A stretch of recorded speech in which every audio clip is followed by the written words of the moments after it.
وزیر اعلیٰ سندھ کے معاون خصوصی آصف خان نے پیپلز پارٹی PS 115 کے صدر حنیف خان سواتی کے ہمراہ سڑک کی تعمیر کے کام کا معائنہ کیا اور ساتھ مکمل تفصیلات بتاتے ہوئے کہا کہ بارش کی وجہ سے سڑکیں اور سیوریج اور بارش کے پانی کی وجہ سے ٹوٹ پھوٹ کا شکار ہو گئی تھی۔ راہگیر اور گاڑیوں کو نقل و حمل میں شدید دشواری کا سامنا ہے، جگہ جگہ گڑھے پڑ گئے ہیں۔ واضح رہے کہ اس سڑک کی تعمیر سے غنی چورنگی سائٹ ایریا کراچی سے لیبر اسکوائر تک اور لیبر اسکوائر سے ہب ریور روڈ تک کی گئی ہے۔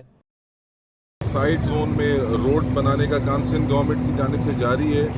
یہ غنی چورنگی سے لیبر اسکوائر سے ہب ریور روڈ کی جانب روڈ کی تعمیر KDA کے ساتھ مل کے سندھ گورنمنٹ کا جو پروجیکٹ ہے وہ KDA کی افسران یہاں موجود ہے، کانٹریکٹر بھی موجود ہے۔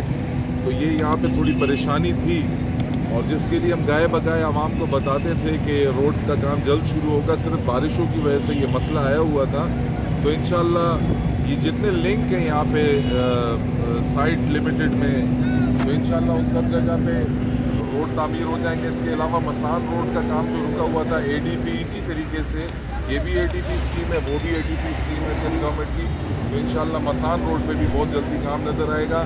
باقی جن علاقوں میں روڈوں کے کام ہمارے ڈسٹرکٹ کے پریزیڈنٹ لیاقت اسکانی صاحب، ہمارے MNAs MPAs اور دیگر دوستوں نے دیے، تنظیمی دوستوں نے دیے، تو وہ بھی انشاءاللہ بہت جلد اب گراؤنڈ پہ آپ کو نظر آئیں گے۔